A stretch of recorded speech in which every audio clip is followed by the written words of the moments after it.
శ్రీ గురుచరిత్ర 8వ అధ్యాయం. శ్రీ గణేశాయ నమః. శ్రీ సరస్వత్యాయ నమః. శ్రీ గురుభ్యో నమః. ప్రస్తావన. శ్రీపాద స్వామి ఒక కుపుత్రవతి అయిన బ్రాహ్మణ స్త్రీ చేత శివపూజ యావజ్జీవితము చేయించి మరో జన్మలో ఆమె గర్భాన తామే అవతరించ సంకల్పించారు. సద్గురువును ఆశ్రయించి ఆయన అనుగ్రహంతో నిర్వర్తించబడిన పూజాది కార్యాలకు విశేష ఫలితముంటుందని అర్థం. అలా కాక మనకై మనమే ఆచరించే పూజాదుల ఫలితం సామాన్యంగానే ఉంటుంది. కారణం, మహాత్ముల సాన్నిధ్యం మనలో సత్వగుణాన్ని విశేషంగా వృద్ధి చేస్తుంది. సత్వాది గుణ ప్రాబల్యాన్ని బట్టి యజ్ఞ దాన తప కర్మల ఫలితం ఉంటుందని భగవద్గీత చెబుతుంది. అందుకే తత్వదర్శి అయిన సద్గురువును ముముక్షువులు ఆశ్రయించి తీరాలని భగవద్గీతకు హృదయమని చెప్పదగిన తద్విద్ది ప్రణిపాతేన అన్న శ్లోకం చెబుతుంది.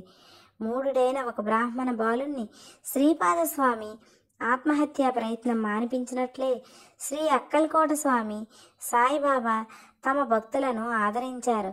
తర్వాత శ్రీపాద స్వామి హస్తమస్తక సంయోగం చేత త్రుటిలో ఆ మూఢ బాలుని వేదాంగ పారంగతుని చేసిన లీలలు కూడా అతిశయోక్తి కాదు.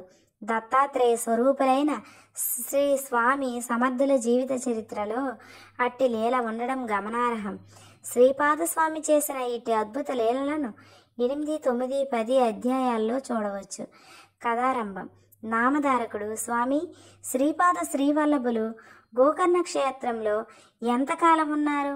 అసలు భగవదావతారమైన ఆయనకు పుణ్యక్షేత్ర సందర్శనం చేయవలసిన పని ఏమి? నాకు ఈ సందేహ నివృత్తి చేసి అటుపై శ్రీపాద స్వామి చరిత్ర తెలపండి అని కోరాడు. సిద్ధయోగి ఇలా చెప్పారు. శ్రీపాద స్వామి క్షేత్రంలో 3 సంవత్సరాలు నివసించి తర్వాత శ్రీశైలం వెళ్ళారు. అక్కడ 4 నెలలుండి భక్తులను అనుగ్రహించి అక్కడి నుండి నివృత్తి సంగమానికి వెళ్ళి స్నానం చేసి తర్వాత కురువపురం వెళ్ళారు. అక్కడ కృష్ణవేణి అనే 2 నదులు కలవడం వల్ల అది ఎంతో పవిత్రమైనది. దానికి తోడు భగవంతుడైన శ్రీపాద స్వామి అక్కడ స్థిర నివాసం చేయటం వల్ల ఆ క్షేత్రం లోక విఖ్యాతమైంది. ఇప్పుడు దాన్ని కురుగుడ్డి అంటారు. అక్కడ శ్రీపాద స్వామిని శ్రద్ధా భక్తులతో కొలిస్తే సర్వకామ్యాలు సంప్రాప్తమవుతాయి. అక్కడ శ్రీపాద స్వామి అదృశ్యులై మరొక అవతారం ధరించారు. అయినా ఇప్పటికీ ఆ కురుపురంలో ఆయన గుప్త రూపంలో స్థిరంగా ఉన్నారు. శ్రీపాద వల్లభులు సాక్షాత్తు భగవంతుడే. వారి పాదాలలో సర్వతీర్థాలు ఉంటాయి. అయినప్పటికీ పుణ్యక్షేత్రాలన్నింటినీ పావనం చేయడానికి, ఆయా క్షేత్రాల్లోని ముముక్షువులను ఉద్ధరించడానికి కూడా ఆయన దేశాటనం చేశారు. పుణ్యక్షేత్రాలు, పుణ్యనదులు తమను సేవించిన భక్తుల పాపాలు చిరకాలం కడిగివేయడం వల్ల చివరకు అవే మలినమవుతాయి. అప్పుడు శ్రీపాదుల వంటి మహాత్ముల పాద స్పర్శ వలన తిరిగి పవిత్రమవ్వాలని అవి తప్పించిపోతుంటాయి. ఈ విషయం శాస్త్రాలు కూడా చెప్పాయి. ఇక శ్రీపాదుల వృత్తాంతం వివరిస్తాను, శ్రద్ధగా విను. కురుపురంలో వేద విధుడైన ఒక సద్బ్రాహ్మణుని భార్య అంబిక మహాపతివ్రత. కానీ పూర్వకర్మ వల్ల ఆమెకెందరో పిల్లలు పుట్టి కూడా కొద్ది కాలంలోనే చనిపోతుండేవారు. ఆమె ఎన్నో దానాలు వ్రతాలు చేసింది, ఎన్నో తీర్థక్షేత్రాలు దర్శించింది. కొంతకాలానికి ఆమెకు ఒక కొడుకు పుట్టాడు. కానీ దురదృష్టవశాత్తు ఆ పిల్లవాడు స్తబ్దుడు, బుద్ధిహీనుడు, జడుడు అయ్యాడు. అయినప్పటికీ లేక కలిగిన అతన్ని తల్లిదండ్రులు ఎంతో గారాభంగా పెంచుతున్నారు. 8వ సంవత్సరం రాగానే తండ్రి అతనికి ఉపనయనం చేసి వేదాధ్యయనం చేయాలని చూశాడు. కానీ ఆ మందమతి ఎంతకాలానికి ఒక్క వేదమంత్రమైనా సరిగ్గా నేర్చుకోలేకపోయాడు. ఆ మంత్రానుష్ఠానం ద్వారానైనా అతన్ని బుద్ధిమంతునిగా చేయాలని తండ్రి అతన్ని కొడుతుండేవాడు. అది చూడలేక అంబిక అడ్డొచ్చి, వీడు లేక కలిగిన పిల్లవాడు, మందమతి అయినా వీణ్ణి దండిస్తే మటుకు ఏమి లాభం? వీనికి విద్య రాకున్నా సరే మీరు వారిని కొట్టవద్దు.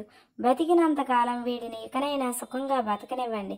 ఇక మీదట మీరు వారిని శిక్షిస్తే నేను మీ ఎదుటే బావిలో దూకి మరణిస్తాను అన్నది. ఆ బ్రాహ్మణుడు కూడా ఆలోచించి ఆ పిల్లవాడు అజయగలస్తనం వలె వ్యర్థుడని తలచి నిరాశ చెంది ఊరుకొన్నాడు. కొంతకాలానికి ఆ బ్రాహ్మణుడు ఆ దిగులుతోనే మరణించాడు. దిక్కులేక అతని భార్య అంబిక తన కొడుకుతో కలిపి బిచ్చమెత్తుకొని బతుకుతుండేది.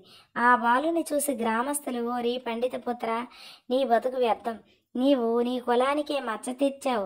నీ తల్లి బిచ్చమెత్తుకొస్తే కూర్చొని తింటున్నావు, సిగ్గులేదా? నది నుండి మంచినీరు మోసి అయినా బతకరాదా?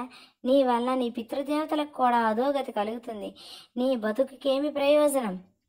పవిత్రమైన భిక్షావృత్తి నీ వంటి అసమర్థుడికి తగదు. ఇలా బతికే కంటే ఈ కృష్ణానదిలో దూకి చావరాదా అని పరిహసించేవారు. చివరకు ఆ బాలుడు లోకుల పరిహాసాన్ని భరించలేక ఆత్మహత్య చేసుకోదలిచి నదివైపుకు పరిగెత్తాడు. అతన్ని వారించగల శక్తిని కోల్పోయిన అతని తల్లి కూడా నిస్సహాయురాలే తాను కూడా ఆత్మహత్య చేసుకోదలిచి అతని వెంట పరిగెత్తసాగింది. దారిలో శ్రీపాదస్వామి ఎదురై అతన్ని నిలిపి, బ్రాహ్మణుడా, తొందరపడవద్దు. పూర్వ కర్మ వల్ల నీకు ఈ దుస్థితి దాపురించింది. దానికి తోడు నీవిప్పుడు బలవంతంగా మరణిస్తే నీకు బ్రాహ్మణ హత్య, ఆత్మహత్య దోషాలు చుట్టుకుంటాయి. అవి నివారింపరానివి. అందువల్ల నీవు జీవించి ఎంతటి కష్టాలైనా ఓర్మితో అనుభవించి దుష్కర్మ నుండి శాశ్వతంగా విముక్తవడం మంచిది అన్నారు. అంబిక శ్రీపాదస్వామికి నమస్కరించి, స్వామి, ఒక వంక భర్తను కోల్పోయి మరొక వంక వ్యర్థుడైన ఈ పుత్రుని వల్ల ఎటువంటి సద్గతి ఆశింపజాలని నన్ను చూడటమే మహాపాపంగా లోకులు పరిగణిస్తున్నారు. నేను ఇక బతికి మాత్రం చేయగలిగినదేమున్నది అన్నది. ఆ మాటలు విని కరుణాద్ర హృదయుడైన శ్రీపాదస్వామి, అమ్మ, ఆత్మహత్య వల్ల రాబోయే జన్మలో మరొక పాపం కూడా అనుభవించవలసి వస్తుందే గాని వేరే ప్రయోజనం ఏమున్నది? కనుక నీవు మిగిలిన జీవితం అంతా శివ పూజలను గడుపు. అలా చేస్తే వచ్చే జన్మలో నా వెంటి కుమారుని పొందగలవు అన్నారు. ఆమె ఆలోచించి, స్వామి, మీరు చెప్పినట్లే చేస్తాను, కానీ దానివల్ల ప్రయోజనమేమో నాకు తెలియలేదు, దయచేసి వివరించండి అన్నది. అమ్మ, ఉజ్జయిని పట్టణాన్ని చంద్రసేనుడనే రాజు పాలించేవాడు. అతని మిత్రుడు మణిభద్రుడనేవాడు. శివుని వర ప్రభావం వలన చింతామణిని పొందాడు.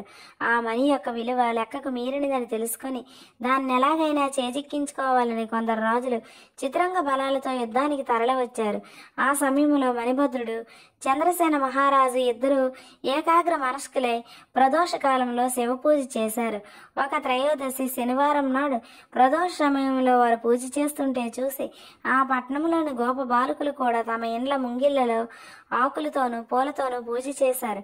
వారి తల్లుల పిల్లలను భోజనం కోసం ఇండ్లలోకి లాక్కుపోయారు. వారిద్దరిలో ఒకరి వద్ద నుండి వాని తల్లి పూజా సామాగ్రి లాగివేసి వాడిని బలవంతంగా లేవదీసింది.